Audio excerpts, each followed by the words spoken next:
আজ সারাদিন স্কুলের সব দায়িত্ব শেষ করে ঠিক করলাম এবার একটু নিজের জন্য সময় কাটানো যাক। তাই চলে গেলাম শ্রীরামপুরের সবচেয়ে ভালো রিভিউ পাওয়া একটি হেরিটেজ রেস্টুরেন্টে। ব্যারাকপুর থেকে ধোবিঘাটে পৌঁছে লঞ্চে করে গঙ্গা পার হয়ে শ্রীরামপুরে গেলাম। আর সত্যি বলতে গঙ্গা পার হওয়ার সময় যে দৃশ্যটা চোখে পড়েছিল সেটা এক কথায় অসাধারণ। নদীর হাওয়া, চারপাশের শান্ত পরিবেশ আর সূর্যাস্তের আলো, পুরো জার্নিটাই ভীষণ সুন্দর লাগছিল।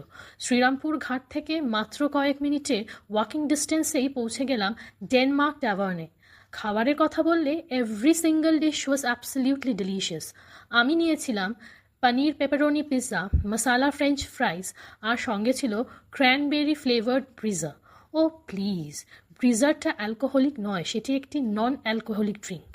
খাবারের স্বাদ, পরিবেশ আর সার্ভিস সব কিছুই আমার খুব ভালো লেগেছিল। তবে একটা জিনিস একটু খারাপ, সেটা হলো দ্য প্রাইজেস। আমার মনে হয় দামগুলো যদি একটু কমানো যায় তাহলে আরও অনেক মানুষ এই সুন্দর হেরিটেজ রেস্টুরেন্টে অভিজ্ঞতা উপভোগ করতে পারবেন। সব মিলিয়ে the evening was well spent. সারাদিনের কাজের চাপ, ক্লান্তি আর ফ্রাস্ট্রেশনের পর নিজেকে একটু সময় দেওয়া সত্যি খুব দরকার ছিল। আর আজকের এই ছোট্ট আউটিং আমার মুডটাকে একেবারে রিফ্রেশ করে দিল। Sometimes after a hectic day, all you need is a good food, a beautiful riverside journey, and a little time with yourself.